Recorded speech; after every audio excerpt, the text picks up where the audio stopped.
Well, welcome everybody. I'm going to hand it off to Anna Pahoshik first to get us started, and then we will take the presentation from there. Sí, buenas noches. Desde ahora ya vamos a pasar el micrófono a Ana Pahoshik, que va a introducir la reunión, y después de ahí ya comenzaremos. Gracias. Well, welcome. Hello, good evening, everyone. I'm Anna Pahoshik. I'm the Assistant Community Development Director at the City of Orange. And we're pleased to be here this evening with you to present our draft housing element update for public review. And we have the opportunity now to initiate more of a public feedback process and sharing the work that's been taking place over the last several months. I want to introduce members of the city team here with me. We have Chad Ortlieb, our senior planner who leads our advanced planning section. And joining us remotely is Suzanne Adahi, who is our housing analyst. We've been working very closely. I'm sorry, I'm a little distracted by the Spanish translation. We're not used to this here, so pardon me. We're joined here. We've been working closely with our housing element consulting team from Kimley Horn, led by Nick Chen. And he's here with his colleagues, Molly Mendoza, Ines Galmiche, and Rosina Chichiri. Before handing the presentation off to Nick, I wanted to just take a few minutes to go over tonight's agenda.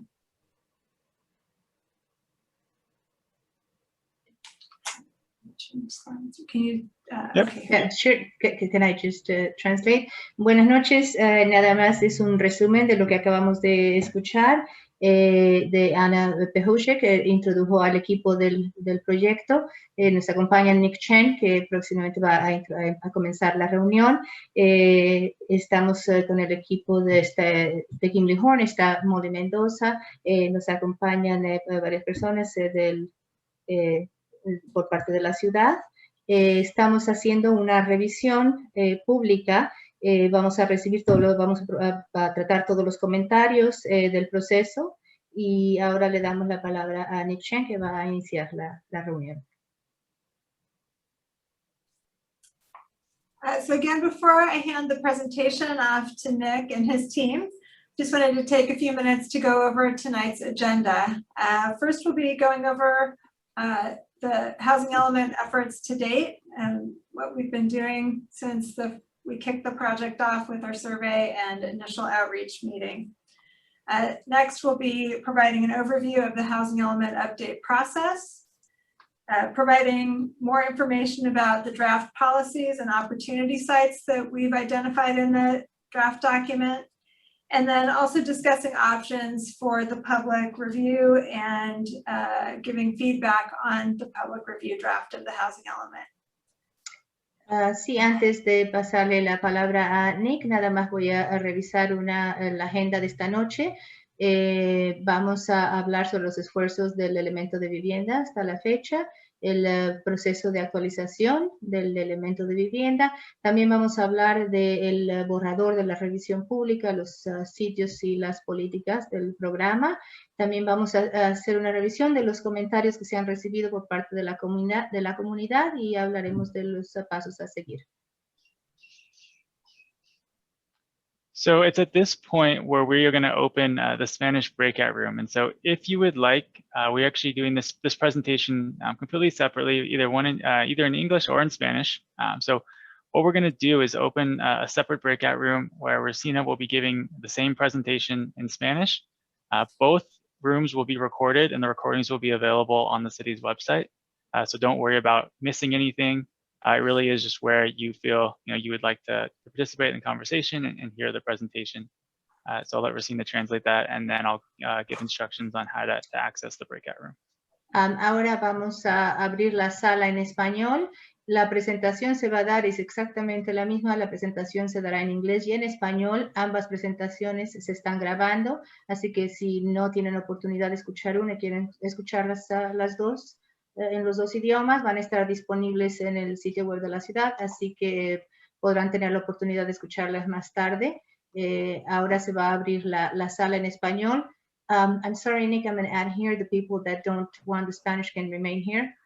Las personas que no que desean escucharla en inglés no tienen que hacer nada, pueden permanecer aquí. Solamente las personas que desean escuchar la reunión en español van a seguir las instrucciones que nos va a dar Nick a continuación. Thank you, Nick. Thank you. So in just a second, Molly is going to open the breakout rooms, and you should get a small prompt. Everybody's Zoom is a little bit different, so depending on how it is, you may or may not get a prompt to join the Spanish breakout room. If you just want to listen to the presentation in English, you don't need to do anything. Just wait another maybe minute or two for us to allow anybody to change rooms who would like to. If you would like to change rooms and you don't see the prompt come up, it should look something like this at the bottom of your screen. Just come off mute, let us know, and we're able to transfer you into that room. So either join the room, it should be opening here pretty shortly, or let us know if you'd like to join.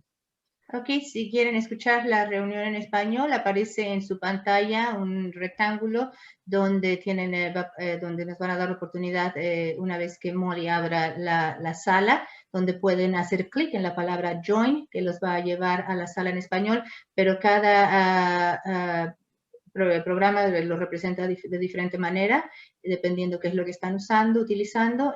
Si no ven el cuadro donde aparece la palabra join, tal vez aparece en la parte inferior de su pantalla, como se muestra ahorita en la parte inferior. Solamente opriman join y los llevará a la sala. Si tienen algún problema, por favor, levanten la mano o háganoslo saber por el chat para que se les envíe a la sala de español.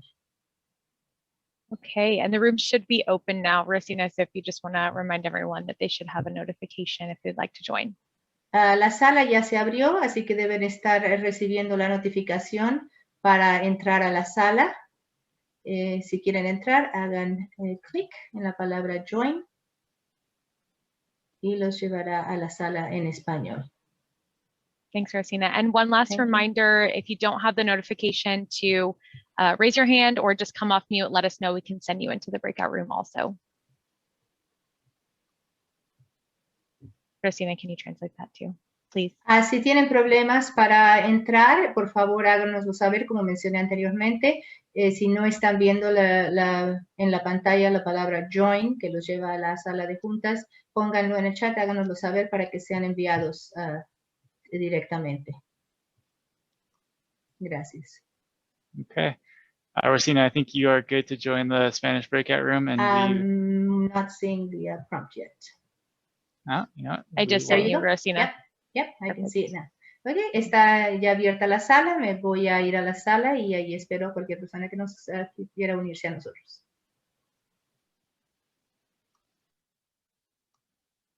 Okay. Well, if you are still with us, then I assume that you would like to watch the presentation in English. So we will kick that off. Just to let everybody know, if you do know somebody who would like to see the presentation in Spanish, we are still going to be, Rosina will still be doing the entire presentation in Spanish, and it will be on the city's website. So if anybody would like to see that, just pass that message along. Beyond that, I am actually going to pass off to Ines, who will lead us through just a kind of a recap of what we've been going through so far in terms of the housing element process and some of the outreach efforts the city has done to date. Thank you, Nick. All right. So as you can see, we have there have been a variety of opportunities for engagement since the start of the housing element update process in late 2019. We had a workshop over the summer, followed by a community survey. We met with stakeholders throughout the city, and we've just recently released the public review draft. It's available on the city's housing element update webpage, and you can find that at the link on your screen. It's cityoforange.org/housing elements. So for the first workshop, the city posted a recorded presentation to the website providing an overview of the housing element updates process, a description of the RENA allocation, and it also outlined the project timeline. For those of you who may have missed this, the recording is still up on the site and available for you to view. We also have a fact sheet available, which provides all the same information, but in written form in both English and in Spanish. In conjunction with the recorded workshop, the city released a community survey in English and in Spanish, which focused on housing opportunity programs, on potential housing locations, and also on removing potential constraints. We received responses from 148 participants, which totaled 3,433 data points and provided a total of 256 comments. So as I mentioned, we had 2 stakeholder meetings in December 2020. The first was with housing advocates and with community groups. And the second was with affordable and market rate housing developers. Some of the feedback that we received included a need for clarity on the housing project application processes, requirements, and the review time. Stakeholders also noted informational housing materials should be made available to the public. And it was recommended that we explore policies aimed at streamlining affordable housing. And lastly, we heard that the Orange community is being priced out of the city and are looking for cheaper housing elsewhere. And you can find a full summary of the meeting notes in Appendix C of the public review draft. So for those of you here tonight who have not had the chance to watch the first workshop yet, or who may need a refresher, we'll now briefly go over what a housing element is and what you'll find in the public review draft. So a housing element is a required section of the city's general plan. It must be certified by the State Department of Housing and Community Development, also called HCD, to ensure that it meets and complies with all of the state's housing laws. It guides future housing growth to meet the needs of current and future residents at all levels in Orange. And this is done through the housing element's goals, policies, programs, and the objectives, which you'll be able to find in section 4 titled the Housing Plan. All housing elements are required to include these features. You can see here on your screen. And these include an analysis of community and housing demographics. So we look at who makes up the Orange community, what the current housing stock looks like, what certain housing needs may be, and this sets the base for the housing element. We also do an evaluation of existing programs and policies to identify what has been successful during the 5th planning cycle, the current housing elements, and what may need to be adjusted or added in this current update. The housing element also includes an evaluation of housing constraints and resources. So this looks at potential non-governmental and governmental constraints, for example, the cost of land, permit fees, permit review processes, and more. And an important feature of the housing element is the analysis of sites to accommodate the city's RHNA allocation. This is where we identify specific sites that could accommodate housing for all of the required incomes. And then lastly, the housing element closes out with what we call the housing plan. And this includes policies, programs, and quantified objectives that facilitate the development of housing to be able to meet the RHNA allocation. So that was a quick and condensed description of the housing elements. I'll now pass it back to Nick to tell you a bit more about the sites and policies that you'll find in the public review draft. Thank you, Ines. If anybody would like a longer, kind of more detailed explanation, Ines did mention that the recordings available on the city's website did actually cover an overview of the community profile and some of the data, not as much as you'll find in the actual document, but a good overview of some of the really important data points, as well as just a larger kind of expanded explanation of the housing element process, why the city's doing it right now, why they're required to do it, and what the different components are. So that information is all available on the city's website, and definitely encourage people to check it out. I feel like I get to talk about the fun part. I think Inessa's part was fun as well, but really getting into the actual public review draft. So I want to start off by saying the public review draft is available on the city's website. If you go there, there's a document, is quite long actually, which is why we want to walk through parts of it tonight.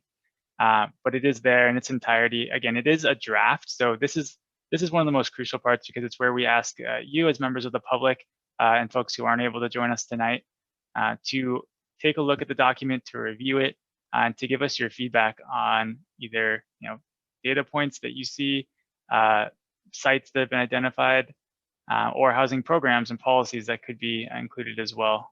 So the city has created a couple methods to gather feedback. Again, most of them being virtual, given that we're still working with some restrictions, but hopefully it opens up the opportunity for a lot more folks to be able to participate at their own, in their own free time, rather than at a specific meeting. As I mentioned, we will have a Q&A, question and answer portion at the end of this where anybody who would like to is able to ask a question or give a comment.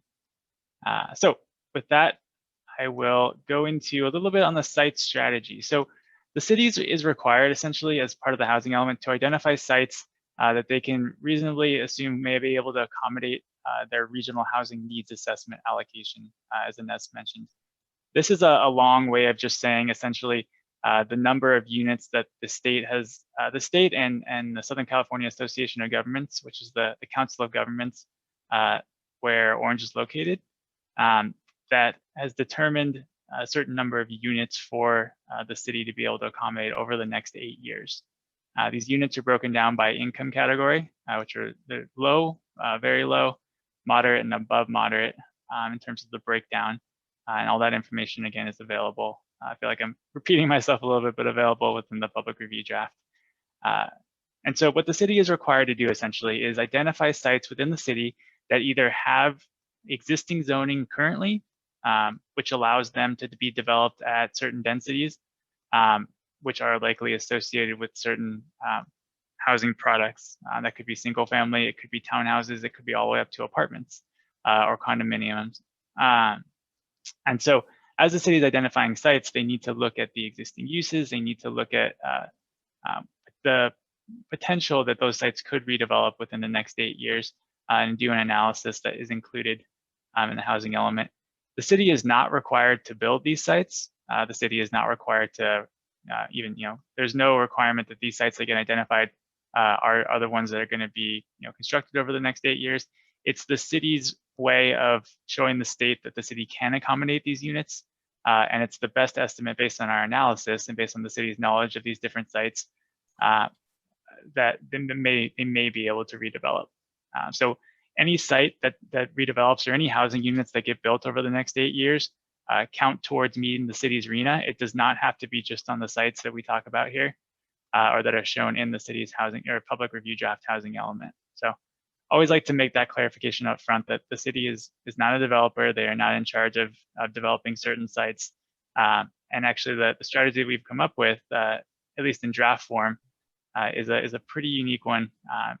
And we'll go through that in a little bit more detail. The sites, as you'll see in a little bit, are focused in what we call the urban mixed use zone. This is a zone within the city that we'll go into some more detail on, but essentially it is slightly higher densities. Typically, the city is seeing apartment buildings get built in these areas in conjunction with either commercial uses or office uses. So that's the mixed use component. This zone allows you to build multiple uses on one site. And this is really, really helpful because you actually get housing that is located closer to services, closer to job creating uses, and in a lot of instances, closer to public transportation as well. So it's ideal when you're thinking of, especially folks who may be on a lower income or may have limited mobility and may not have access to a car. There are services and transportation methods available. So we really, when we ran the analysis, keyed in on these areas for that reason and some others as well that we'll go into. Lastly, we wanted to mention that the city also does get credit for accessory dwelling units. The accessory dwelling units that are built within the city has made an assumption on, basically a projection of what they think may be accommodated within the planning period based on, current requirements, both by the city and by the state. So as you can see, or you should be able to see on the screen right now, is a map of sites. And you'll see little stars going on these sites. What the actual housing element document has is it has this map, but it also has these sites listed by what we call assessor parcel number. So that's an identification number that the tax roll assessor uses to identify a parcel and apply, essentially be able to apply tax to a parcel. And that's the way that we are required, or the city is required, to identify sites as well. And so as we go through, as you go through the document, you'll see assessor parcel numbers identified for each of these different sites, and that's how we track and look at different sites. Every parcel within the city should have an assessor parcel number, and everyone that's been identified as part of the housing element it does. As you can see, the stars have different colors: above moderate, moderate, low and very low, and then a couple that have low and very low and moderate, or low and very low and above moderate. On those sites, it's anticipated that the low and very low will accommodate a portion of the units on the site. So for example, if a site could yield 100 units, it's anticipated that the low and very low will be about 25 of those units, while the remaining will be moderate, above moderate. Again, this is an assumption for planning purposes. This doesn't mean this is how the site will redevelop, or that the site will redevelop at all, because fortunately none of us have a crystal ball, and we're not able to know that for sure. This is an assumption made for planning purposes. There's a good chance that some sites will come in at less than, essentially less than that 25%, and there's also a good chance that the city could have, either work with an affordable housing developer and develop a site within the city at a higher than that assumption. So it just depends on the different types of development. The way this is drafted essentially is trying to find the sweet middle ground to be able to get those assumptions as accurate as we can within this. The city is required to do annual reviews of this, essentially of their development and what's happened over the past year as part of the annual progress report. So I wanted to go into a little bit on the urban mixed use zone because it does make up an important part of our strategy. It's intended to provide urban, high-intensity, regionally oriented activity centers with a mixture of housing, commercial, professional, office, and civic uses. So I cheated a little bit and pulled that actually straight out of the code because I wanted to make sure that I got it correct. And so essentially what that means is, as I mentioned, the types of housing you're likely to see in this area are likely apartments or condos because it allows up to 60 dwelling units per acre. So for a little context, the State Department of Housing and Community Development actually assigns a default density to cities based on their size in terms of population. And so sites that are allowing development above that default density, which for the city of Orange just happens to be 30 dwelling units an acre, are assumed to be able to redevelop for a lower income need. Again, doesn't mean that they will. There are certainly high-rise towers in New York that get built at 100 dwelling units an acre that don't redevelop. And then there are projects, 2 or 3 unit projects here and there that are fully affordable. So again, it is somewhat of a planning exercise as this is, but it's a good assumption. So given that sites within the urban mixed use zone can allow up to 60 dwelling units an acre, they make good candidate sites in terms of the housing element because they do meet that default density. As I mentioned earlier, they're also a lot of times, and in the case of the sites that were selected, good potential future housing sites because they're close to services, they're close to job creating uses, and a lot of times they're close to public transportation or closer than, say, you would be in a single family neighborhood or maybe more towards the eastern portion of the city. And those are all really important factors when looking at housing for, especially for folks with lower income who may not have a vehicle or maybe a number of people who are sharing one car and really do benefit from enhanced public transportation or being able to walk or bike to certain places. So locating housing where these services are and where these job creating uses are is an important strategy going forward. I also want to talk a little bit about an assumption of affordability. I mentioned earlier that 25% of the units on these sites we assume to be affordable, and the rest we assume to be market rate.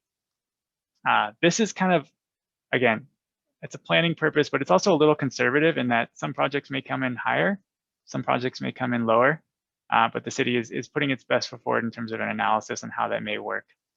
Another way the city has been slightly conservative in their assumptions is to be consistent with the city's current general plan. These sites are actually assumed to redevelop at 48 dwelling units per acre and not the maximum 60. And so while the majority of sites, and the analysis includes, I think, 5 or 6 examples of recent developments, do develop at 60 dwelling units an acre at the full density, there is some consideration given to the fact that some sites may want to have more commercial uses or more office uses, and therefore maybe won't hit that full density, which is completely fine. I think that the minimum density in that zone, I think that has to be hit is 30 dwelling units an acre. So the city has made a conservative assumption to be consistent with the general plan and assume 48 dwelling units per acre, so that, again, there's a little bit of a buffer built in terms of the analysis that's done. And this actually becomes important because there's a concept called no net loss, where the city has to make sure they maintain enough sites identified to meet their regional housing needs assessment allocation at all times. So as the city develops, that number goes down. But if a site develops and it develops for something other than what the assumption was, the city could potentially lose capacity as well. So it's sort of a numbers game to stay above the line, and making conservative assumptions like this helps the city stay above that line. So the other important component of this, and I promise there's not too many more slides. I know I'm throwing a lot of information out there, but we'll have time to talk through it, is the housing policy actions. And so in a nutshell, these are the actions the city is committing to taking relating to housing. And so this makes up a whole section, like Ines mentioned, called the housing plan. And essentially it is what the city commits to doing over the next 8 years to either promote housing in certain instances, in the case of low-income housing, to promote fair housing policies.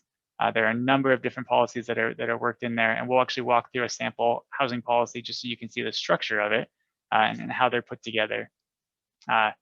Part of it is based on the 5th cycle, which Ines mentioned is the current housing cycle. The current housing element that the city has adopted is its 5th cycle, which is quickly coming to a close here. This is a housing element update, so it's not a brand new document. It does work off of what was successful over the 5th cycle and what the city saw working well. So there were a number of policy actions that the city saw in their 5th cycle that were working well. They got carried into the 6th cycle. We also added a number of new policy actions that relate to new state law. A number of new state housing laws have come out over the last couple of years that have resulted in new programs being added to cities' housing elements, and largely to any jurisdiction's housing elements. So these housing policies relate directly to the analysis that Ines talked about in the community profile. And they also relate to a little bit the constraints and resources analysis that's done as well. Looking at, as we mentioned earlier, and as some of the outreach alluded to, ways to potentially try and alleviate some or remove some of the constraints that may exist in the housing development process. There's also a fair housing analysis that's done as part of the housing element. This is a little bit new. The fair housing, some of the fair housing laws are not new, but the analysis portion of the housing element is. And there are analysis of contributing factors to fair housing issues and ways to the city can address those through different actions. So at a high level, the city has four housing goals. And these are goals that the city would like to attain. So the city would like to have high quality neighborhoods and housing stock. They would like to accommodate their regional housing needs assessment need at all income levels. They would like to have effective maintenance, preservation, improvement, and development of housing citywide. And I keep saying they would like to. Their goal is to have equal housing opportunity for all persons, regardless of race, religion, sex, marriage status, ancestry, national origin, or color. So these are the high-level goals that the policies fall under. And this is all information that we would like your feedback on in terms of if you believe there's a goal that should be added or any policies that should be added as well. So I mentioned housing policies, and we don't have time tonight, unfortunately, to go through all of them. That is really why the public review period is here, and what the next 30 days essentially are for. But we wanted to go through one so that you're able to understand what the housing policies are, how they're crafted, and how to read them.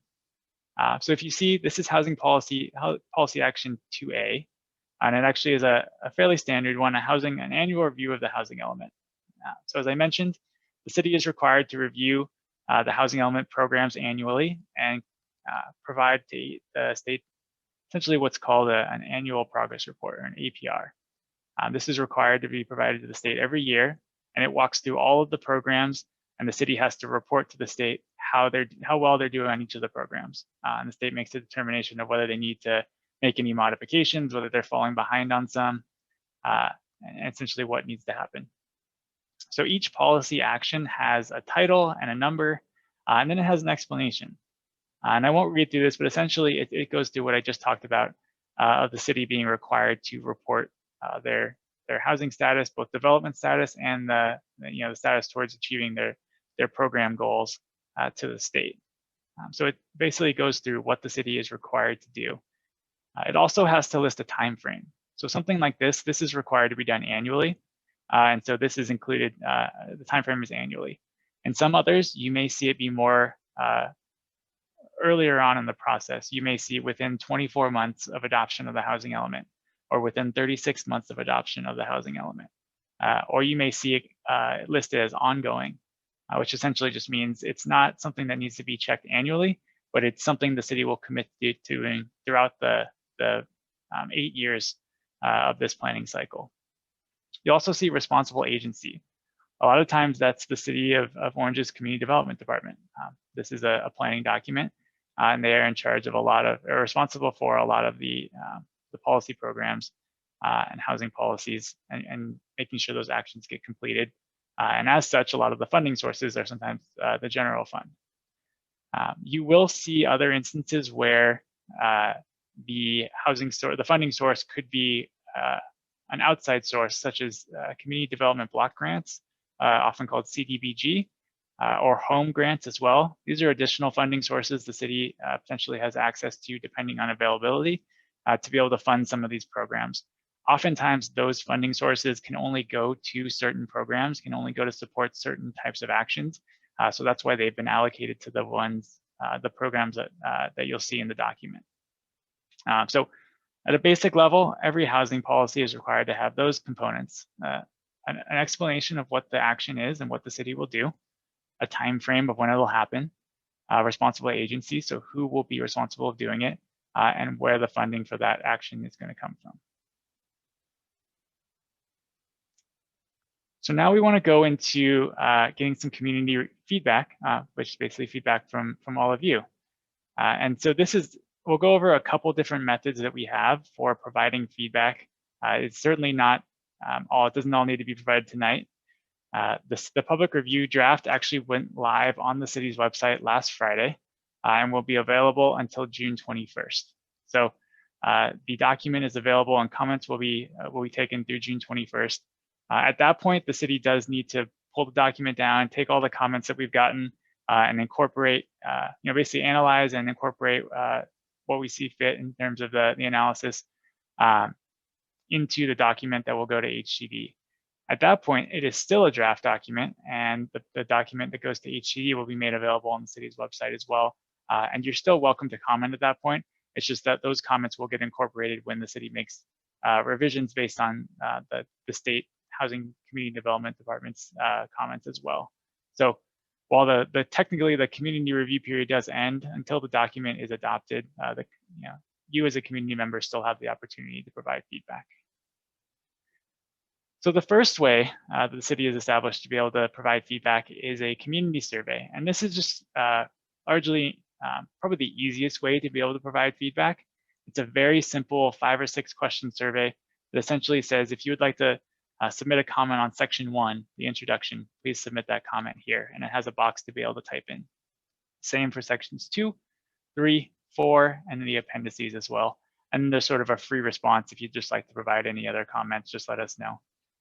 This is really effective because one, it's a really easy way to break down the document and to understand it. But two, it also helps us to organize comments and kind of more efficiently be able to provide those comments. This survey is available in English and Spanish. It's available starting tomorrow on the city's website as well. So the link will be available to be able to provide feedback through this method. Again, this is sort of aimed at if you have shorter responses. I don't actually know the cap in terms of number of words you can provide in this area or in these response boxes, but I think it's fairly large, somewhere in the realm of, I think, 2,000. So you can give pretty hefty answers there, or you can just give a couple words to be able to provide comments. So again, that website, you can see on the screen, that link will be made, it'll be probably more easily accessible on the city's website. And so that will be that's one method for providing feedback. Another, if you have, say you want to write a letter or you want to download the document and you want to mark it up and then scan it and provide it to the city. Anna has included her email address on the screen here. So if you would like to provide an attachment or you have a letter or some kind of resource, oftentimes in the past we've gotten cool resources that have come from other cities that we could take a look at. And we certainly do our homework and we pull a lot of information, but everybody's coming from different areas and has different experiences, so they're able to contribute additional information as well. So if you have a resource or a technical manual or something that some other city or organization has created and you'd like the city to see that, you can email that over to Anna as well. So all these comments will be collected in conjunction with the ones from the survey, and we will be able to respond to those. And all of these comments that you see get submitted will be put into the housing element document. They're required to be put into the appendices of the final housing element that gets adopted. Lastly, and this is the only one that's sort of tonight specific, is we want to have a live question and answer here. So there's a few ways that we can do this, and this is essentially the end of the presentation, but the start of I think the fun part as well, getting to open up the mics and hear from everybody. So there's a couple of ways we typically do this. You should be able to see somewhere on your screen the raise hand function. So our preference is that folks raise their hands and then we're able to call one by one based on how we saw the hands go up in the order. You also, if you have your camera on and kind of want to raise your hand and flag us down, we'll take a note and then we'll call on you as well. There is also a chat function. So if you would like, you can go ahead and provide a chat. And I see Maria has actually already put a question in the chat. And I don't know if this is before I said it or not, but the last day to provide feedback is June 21st. So it goes through the weekend, and that's a Monday as well. And Luis, I will come to you in just 1 second. I just want to finish this up real quickly. So please use the chat function as well. And we'll either respond verbally or we'll respond in the chat. And all these questions and comments, these actually are being recorded as well. So they'll be taken and put into a frequently asked questions document that will go on the city's website as well to hopefully help other folks who may have similar questions. And so with that, I want to open it up, and I want to go first with Luis because I see his hand up. So feel free to take yourself off mute, Luis, and ask your question. Yes. At the very beginning of the presentation, when you were discussing, the initial survey and the number of respondents, there was a point of information where you gave the number of respondents, which 433 or something like that, and data points. And data points was in the thousands. So what's the difference between a survey respondent and a data point? That was a great question. So these surveys, the community survey had 5 different slides. Each slide had different questions on it. Primarily the second, third, and fourth slides had different questions on them. And so each slide could have a number of different opportunities to provide data to us, whether it was a free response or through a multiple choice response. There was a number of opportunities to answer different questions. These all represent as data points. So while there's 148 participants, they answered all the questions and it provided 3,433 different data points, as well as 256 free response comments. So there's actually a full in the document, a full layout essentially of all the responses the different questions got, and then basically what the breakdown of responses was and how those different data points lay out. It doesn't go into every single data point, but it does give a good explanation of how that process went. So a data point is a could be a part of an answer, or if you have a question that has 2 or 3 different parts, each part is a data point. Is that it? Correct. So if one of the questions asked, what types of housing would you like to see in the city of Orange? And we said, click all that apply. And the opportunity answers were single family, townhouses, apartments, or for sale condominiums. And you click 2 of them, that would be 2 data points given to the city. Okay. All right. Thank you. Yeah, you're welcome. Anyone else? Again, just please raise your hand or feel free to come off mute. I see Adrienne raising her hand, and then we'll go to Jessica. Hi, Nick. I've already started looking through the plan, and I'll say some of my comments after I get through it. But would it be helpful to explain to all of us the different income levels, what that looks like in terms of dollars when you talk about extremely low, low, moderate, and above moderate? Absolutely. That's a great question. So essentially, and this is actually laid out in the first presentation as well as in the table in the housing element. But those different income categories are based on the annual median income for the county of Orange. So all cities within that county are going to have the same breakdown in terms of affordability levels. And it's a breakdown between, I think low and very low is up to 50% of that area median income. Moderate is between 50 and 80%. And then anything that's 80 and above, essentially up to 120 goes to above moderate. So essentially, it's just a breakdown of the area median income, and it's for a hypothetical family of 4. So it is, again, it's a number that can be traced down to a single individual, two family household, 3 family household, based on the tables available from the housing, basically HUD's website. But for the housing element, we use a hypothetical family of 4 as the baseline number. And Nick, who would probably be working in those income levels? What would the jobs match up with typically? Yeah, it does differ depending on the area, but we've often found that typically in that, we'll say, oftentimes folks want to know who's in the lower and very low income level. And oftentimes it is teachers, it is firefighters or police officers. Again, it all depends on tenure and how long you've been somewhere and the different cities. So it does vary. But a lot of times there are folks in the service industry, a lot of people that we as a community depend on every day to help the community run and help them function. And a lot of instances, folks that we trust with our kids and folks that we want to see in the community. And the hard thing, and part of the reason there's so much emphasis on housing recently, is that California was already expensive and it's becoming more and more expensive. And so those folks are being priced out and aren't able to find housing at an income level that works for them. And so that is really, one of the main functions of the plan. And Nick, I will ask you a lot of questions. I have one more because as for those on the call, this is what I did. I worked on the last housing cycle for the city of Brea, but I was on the Planning Commission when we adopted our current 5th cycle. Walk us through the timeline on when this goes to the Planning Commission City Council for study session, and does it go to them before the state gets the draft, or does it go to the state for the draft first? How does that all work so we can be prepared for the timeline? Yeah, absolutely. Let me go and skip to this slide right here.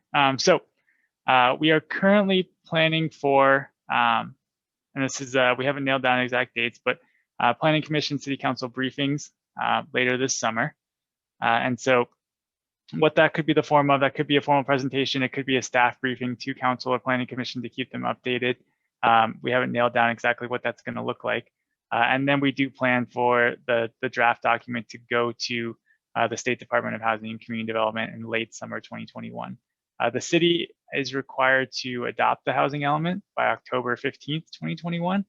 All cities and jurisdictions within the Southern California Association of Governments region, or SCAG, as I mentioned, are required to adopt locally by that deadline. There is a little bit of wiggle room afterwards, depending on whether you're currently in compliance or not, but that is the target date for every city to be able to hit compliance by. So with that, I know Jessica's had her hand up for a while, so I wanted to go over to her. Thanks, Nick. I had a question about, does the plan specify like how many for sale housing units is recommended versus like for rent? Because I know lots of my friends are trying to get into the housing market to buy their first house, but it's like impossible right now. So yeah. I'm curious if it specifies rent versus buying. Yeah, so it actually, the housing element, and these are more related to state requirements, does not specify that the city identify either for sale or rental housing as part of this. It can be addressed a little bit in terms of both the city's composition, in terms of the community profile and some of the programs, but it doesn't require a certain amount be for sale housing or a certain amount be rental housing. It largely depends on the community's makeup and suddenly sort of how the products that they're looking to develop going forward are. So it's kind of like the market decides, so to speak. Exactly, yeah. So if the market decides that there's a a need for sale housing in the area, it will try and accommodate that need. And if it's more from the rental side, it'll go that way as well. Okay, thank you. You're welcome. So we have two. Luis, I know you had your hand up again. I don't know if it's still up from the last time or if you wanted to make another comment. Well, I just had I have some comments and questions, and it all depends how many questions do you accept from one person. Well, let's how about we go over to Caesar first and let him give a response, and then we're happy to come back to you as well. So we're around for a while, and it's not like a hearing or anything where you only get 3 minutes and then you're done. We'll definitely come back. Okay, thank you. Yeah, thank you. Cesar. Thank you, Nick. Thank you, Nick, and the city for putting this together. One quick question that I would have. In the presentation you were giving about the sites, you indicated that the sites for low and very low were going to be on sites that were default density sites or greater of 30 units to the acre or more. And I believe the zoning that was identified was the UMU, is that correct? That's correct. Are there any other considerations, policies, programs that are going to be tied to that to ensure that affordable housing happens on these sites? Yeah, so the city has created a few programs looking at ways to promote the development of affordable housing. There is nothing, at least in the plan currently, that would require that affordable housing be built on these sites in terms of like an inclusionary ordinance or anything like that. There is not currently in the plan. There are, a look into funding resources and ways to partner with either affordable housing developers or different community organizations that may be able to promote the development of affordable housing on those sites. The city did look at a number of different policies to try and see how it could incentivize both housing at the lower income levels and housing for special needs groups as well. But to your question, there's nothing that directly ties affordability to these sites. Great, no, thank you. And just a recommendation would be that if we want to get affordable housing on these sites, we need to have a specific program that ties along to the land use. Two points on that. I think when we are creating these areas where new density and incentives, densities of 60 units to the acre are being provided, that's a huge windfall for property owners and developers. And the city should look at land use as a way to create that opportunity for affordable housing. You are creating new opportunities. And I just want to highlight that in the current planning period, in the UMU zone, there was significant development, 5-6 developments ranging from 3 to 200 units that were constructed, but they're all market rate, and no affordable housing has happened in that. So I want to make sure that we look at our past history and see what type of developments are happening there and what programs we can put in there to strengthen to make sure that affordable housing really does come out on these sites, because otherwise we'll have to identify other sites. And Yeah. greater than that, we just won't get the affordable. And just looking at the production in the city, only about 5% of the total production has been affordable. So we do need other programs and not just the ones that were in the past element. That's a great point. Thank you, Cesar. That does remind me of one quick thing that I wanted to mention. And so Cesar is right. There was a market study that was done, a workforce housing study that was done on some of the newer developments that have come through that showed these developments are available at the moderate level, but there hasn't been a lot of development at the low and very low income levels. So while these sites are not, at least at current affordability levels, not at the above moderate rate, which is where you typically see housing, they're sort of addressing the missing middle moderate level while still looking for the low and very low. And so the other thing I wanted to mention is that the city's housing strategy is basically identifying sites that have an existing zoning of urban mixed use. So the city is not, it's a little unique compared to other cities in Orange County and actually across Southern California, in that they are not needing, at least at this moment, to propose any rezoning of sites. So rezoning of sites would be changing the zoning on a site, likely to go up to allow additional units. But the city was able to look at the existing zoning and reasonably be able to accommodate the regional housing needs assessment allocation that was given to them. As mentioned, this document still needs to go to the State Department of Housing and Community Development for their comment and review. And that is something that the city needs to consider as part of the overall housing element update process. But currently, as the housing element sits, it is not recommending any rezones to any areas within the city of Orange. So I do want to go, Luis, I won't forget about you, I promise. Yeah. Sorry, we actually have a couple questions in the chat that came in. Do you want me to read those off to you? I can pull them up actually. Let me see here. Okay, I'll respond to these ones real quickly, and then Bonnie, I'll come to you, and then Luis, I'll come to you. So from Byron, does the lack of an inclusionary housing ordinance preclude an applicant from invoking state density bonus on a particular project? So inclusionary housing is somewhat separate from state density bonus. And for those who aren't familiar with density bonus, it is a state requirement that allows developers who propose a certain portion of their units to be at an affordable income level, either very low, or moderate, to then be able to get what's called concessions.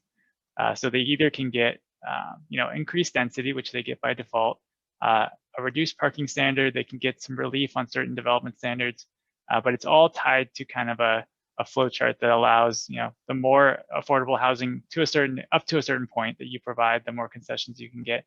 I think the max is either 2 or 3. So the fact that there's the presence or lack of an inclusionary housing ordinance does not mean that folks cannot still do density bonus projects. The city of Orange doesn't typically, or at least historically, hasn't seen a lot of density bonus projects, but it's something that is just required by state law. Mm-hmm. Nick, can I make a quick comment on that real quick? Sure. So I think that's something that we really should focus on, because if we're doing development of 60 units to the acre, and given all the incentives already in these specific plans, then there is no need for a developer to apply for the density bonus. They're getting everything in that zoning already. So I would also just say that that's another reason why we should carefully look at these sites and make sure that there's a way to ensure affordability happens in exchange for all these incentives. Thank you. Oh, that's a good point. Thank you. And then there's another quick question. Will there be another meeting before sending the draft to HCD? There may, as we show on the schedule here, there may be some Planning Commission City Council briefings. There's not currently planned for another workshop, but this public review period will stay open again through the 21st. And these materials shown here, the recordings, will be available on the city's website. And if you have any questions at all, please feel free to reach out to the city to get a, and we'll be able to work with you to get a response to your question. Looks like Molly answered that in the questions as well. So Bonnie, I will go to you. Thank you, Nick. I also want to reiterate what Cesar said about an inclusionary ordinance, because we had a wonderful opportunity in Orange with the huge development, multiple units over in the town and country portion near Main Street and Memory Lane area, and multiple apartments, townhomes, and when asked the Planning Commission whether any affordable housing would be included, the response was no, and then that was the end of it. And so we built in our city so many more units, and that, you know, for above moderate, really, for the most part, because they were using, the city was using housing cost averages from like Brea to Coto de Caza. Well, that really raises the rents if you're talking about Coto de Caza. And so in order, I mean, we had a great plan, but in order for any of that affordable housing to really happen, I think we do need to spend a little time looking at inclusionary ordinance and restricted deeds and things like that. Also, another question, and I haven't looked at the new update yet. I'll be doing that this week. But in the previous fifth cycle plan, it was listed, you know, some of the major employers in the city of Orange: Chapman University, St. Joseph's Hospital, Chalk, but it didn't really list the incomes of the people working in these institutions. And there would be a number of doctors, a number of professors, but there are probably even more lab workers, techs, maintenance, custodian, cafeteria workers, much lower income. So in the new housing element, I will look for it next week, but if you could tell me briefly, if you know, is there more in-depth analysis as far as who is actually working in these places and their incomes, so we can better match the housing to their needs? Yeah, so I may actually defer a little bit to Molly here, because I believe that the analysis includes, again, a look at those major employers, and then also income categories by job description, not necessarily job, employer, but by job type. But yeah. I'll look to Molly to confirm that. Yeah, no, definitely. There is a deep analysis into not only the job opportunities, but the employers and as it's correlated. And then we also tie in income categories. So it's a little bit more high level. It's not so specific to necessarily Chapman University, but there is an overall categorization of those different employers and also those different employment opportunities compared to income. And then we take it one step further and we take a look at, okay, so if this is the general income of this employment opportunity or this job, what's the general affordability level of that person who works in that industry? And that can all be found in section 2. So it's categorized by household analysis, and then there's an economic and income analysis as well. So if you kind of just go step by step in section 2, I think you'll find all the information that you're looking for. Thank you very much. Thank you. Okay, so Leslie, I'll come to you right after Luis. I've been keeping him waiting too long. I want to come back to him. Luis, go ahead. All right, you're still on mute, actually. My question or statement is related to a question that Cesar raised earlier, and that is, when I think of affordable housing, I think of alleviating overcrowding. So to what extent is this affordable housing thing is going to alleviate overcrowding here in the city? Because there are some sections of the city that are more overcrowded than others. And there's more overcrowding in certain income levels than others. So to what extent is this affordable housing going to address the issue of alleviating overcrowding? Yeah, that's a great question. That is one of the goals in terms of the housing element, and also part of the analysis that's done. It looks at overcrowding. It looks at large household sizes, and takes that into consideration when it looks at the different types of basically the analysis that's done and potentially the different types of housing products that are looked at, not necessarily directly tied to housing projects that will get developed, but the general logic behind the housing element is that in areas of high overcrowding, the development of more units at these different income levels will essentially naturally lower the overcrowding, but it is something that requires the construction of those units at those income categories that are accessible to folks who make either a lower income or just basically within those ranges of income on the table shown in the housing element to meet those different RHNA affordability income categories. So there's an analysis of, essentially, that was a long way of saying there's an analysis of overcrowding in the housing element and how prevalent or non-prevalent that is in Orange, and then programs tied to essentially either trying to address that or adding additional units to address that sort of naturally. Thank you. You're welcome. Leslie, I think I saw you had your hand up, if I recall correctly.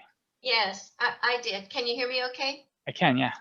Okay, I only had time to briefly go through the housing element, the public review document. But I have a couple of questions because I will plan on putting this into the comments, but is this some kind of comment? Is one of these, are these comments one that will be addressed? Well, I guess you said they'll all be addressed. For example, when it talks about homelessness, it's page 2-26. It says that a list of factors contributing to the rise in homelessness include, and it talks about unemployment and lower income, but it fails to mention 3/4 of homeless population have either mental illness and or drug addiction. It does not mention any of these factors that are contributing factors to homelessness, but they are actually the major contributors. So that will be one of my comments, but will that be included or addressed, or will it just be ignored? No, it certainly won't be ignored. We'll take a look at the data sources that we pull this information from, and if you have any additional ones that we don't have, please send those to us so that we can take a look. You know, the housing element isn't a perfect thing to be able to address everything relating to housing, but it is, you know, we try and capture as much as we possibly can. Well, you missed the majority of the reasons why there's homelessness, actually. So absolutely, yeah. So my opinion, and based on some scientific facts. So, just one second question, quickly. Let's see, it's page 3-5. Wait, I lost it. I had it. Oh, here we go. Is it here? Okay, so in economic constraints, it talks about homes on the market experienced a 9% year-to-year increase with an average cost of X, 880,000, and then it talks about median values, blah, blah, blah. It only says homes.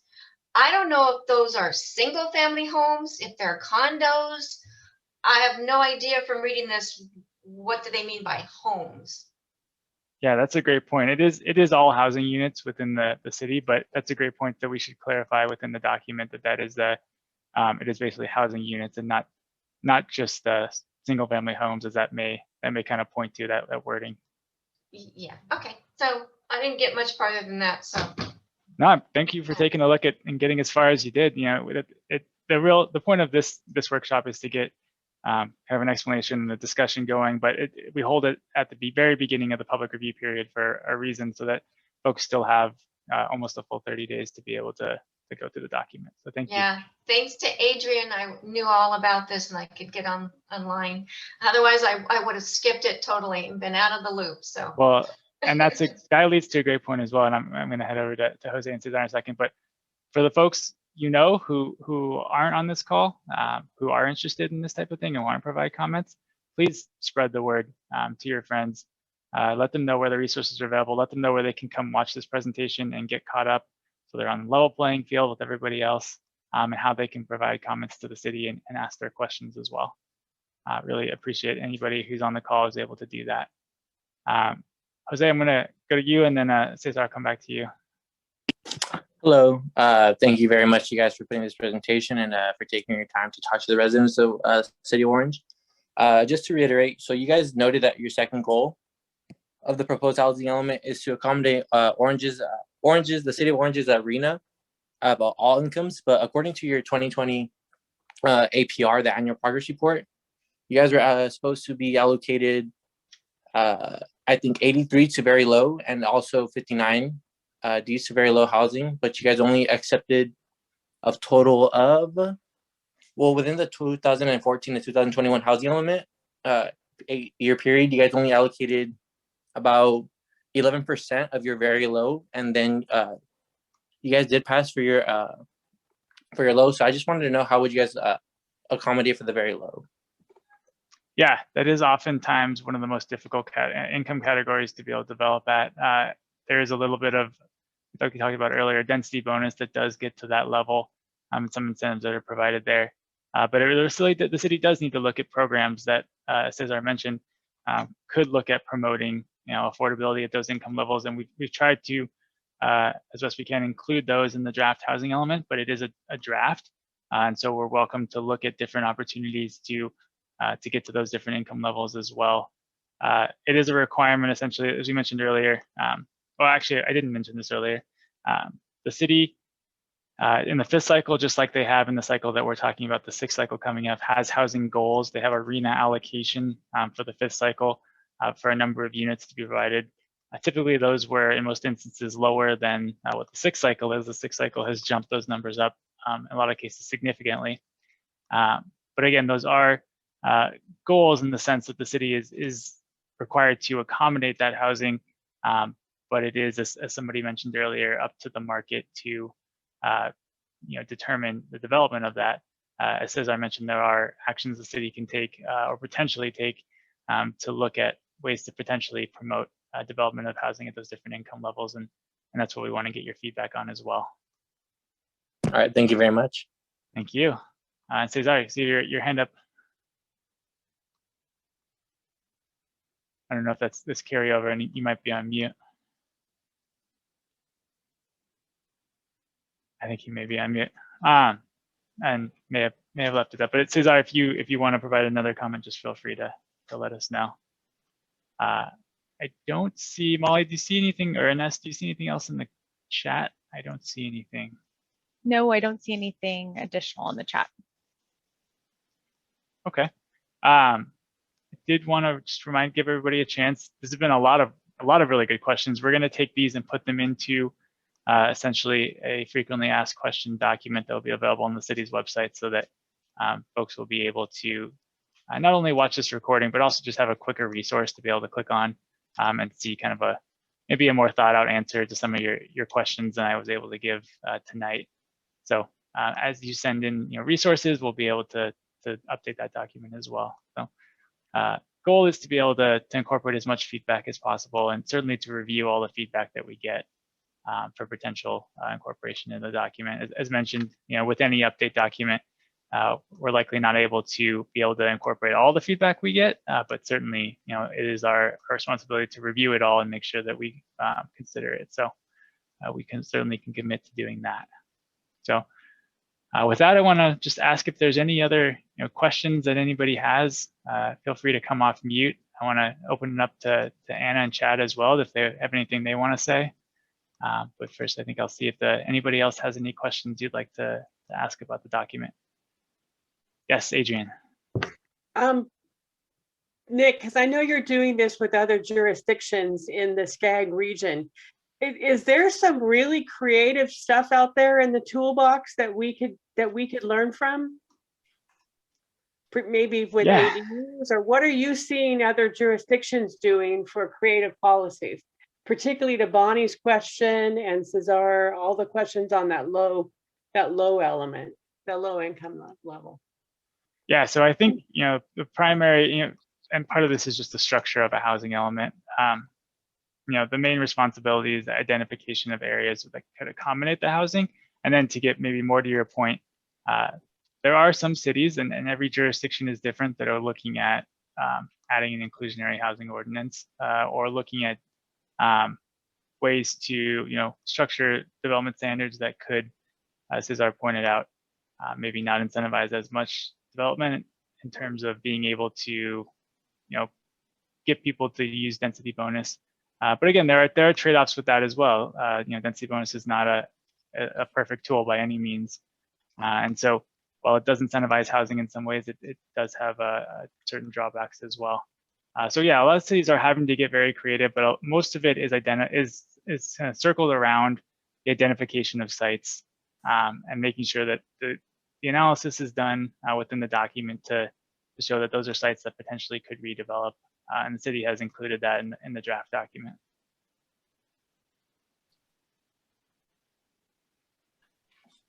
Okay. And with that, I think I'll pass it back to Anna and Chad.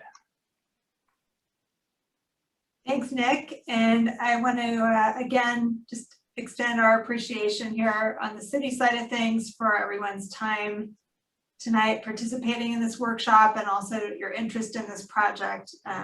Clearly housing is very important to our community, to quality of life here, to just accommodating all the folks that represent our citizenry, and serving the needs of the community.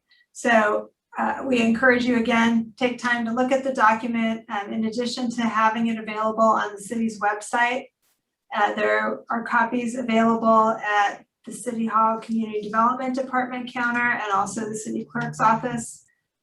Tomorrow we'll get a copy over to our main library branch as well, for people who don't have access to the internet or looking at it online. As Nick mentioned, the review period will end on June 21st. Certainly this is not the end of the opportunity for public engagement in this process. We will be sharing the housing element definitely through briefings with our decision makers. There may be opportunities for other meetings, but again, as Nick mentioned, we're still working through that with our city manager and the council members. And then going forward, the adoption of the document will go through a public hearing process. So there'll be opportunities before the Planning Commission and the City Council to continue to make comments as the document gears up for being adopted by the October deadline. We're also always available. I'm available, Chad's available, Suzanne as well, to talk to any of you about this project, and we encourage you to share information about this meeting and the availability of the document with the groups of people that you interact with or anyone you represent. And we have shared all the information about the availability of the document through the city's different social media outlets, also on the website. We're trying to get the word out. We've reached out to our stakeholder groups, and the goal is to get as much engagement and feedback as we can as we release this for public review. So again, thanks to everyone for your interest in this and participating tonight.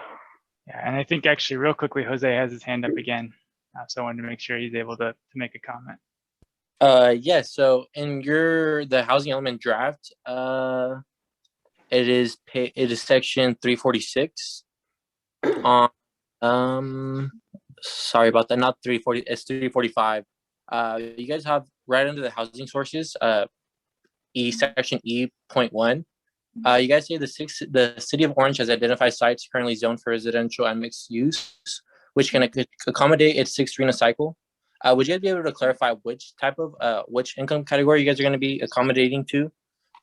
Just because I feel like maybe it might provide like some type of I don't know the exact word, so I apologize about that, but allow some like open space for you guys to only accommodate a certain income level, like above moderate or yeah. So I think I sort of, and correct me if I get this wrong, but I think I sort of get where you're going. So the city is required to accommodate their need at all of the income levels. So the site strategy that's laid out essentially does that. It accommodates the city's RENA allocation at each of the income levels. And actually really, so that section is somewhat of a summary of, I believe it's Appendix B, it's either B or C. I think it's Appendix B, which is a much more laid out strategy for the entire site strategy. And actually you can look, there's a couple different tables that break down the sites that are being identified to meet the city's low and very low need, as well as the sites identified to meet the moderate need and the sites identified to meet the above moderate need. So it does break it down in terms of the number of units allocated towards each site. As I mentioned on the map slide, some of those are, the APNs or accessory parcel numbers are shown in two different tables because a certain number of units is going to be towards the low and very low, and a certain number will be towards either moderate or above moderate. The only requirement is that the total number of units cannot exceed the number of units that can be developed on the site. So it's not that you could have a site that could produce 20 units and you could include that for 20 moderate and 20 above moderate. That the city can't do that. So as shown there, the tables really represent which sites are identified for each income category. Thank you. Thank you. Thank you to everybody who joined us tonight. I think you got a wave. Okay, it's a wave. Thank you, everyone. I have a question, but I'll reach out to Anna and Chad. It's more about the technical. I'll just mention this. It'd be nice to take the draft and break it up by the sections. If you wanted to, the whole document's like 220 pages. I think it'd be nice to PDF each section. So if you want to just read the site section, which is Appendix B, you could download that separately and just work with it. And if you want to read the plan, I think it'd be nice to break it down into all the sections as individual PDFs. And the data is great, but for me, I want to get into the plan and get into the site. So that's just helpful if we can break it up into chunks. I was going to have it all copied at my copier, but I didn't want to spend the $15. So yeah, we're happy to provide the breakout of the PDFs, and actually we do have that available, and we'll get those up tomorrow as well. I think that'll make it easier for us to email it to people too, who might just want to look at the sites and get focused on where's the urban mixed use, where's all these different sites. So yeah, that'd be great. Great, thank you. All right, everyone, well, have a great night, and I look forward to seeing you soon. Bye.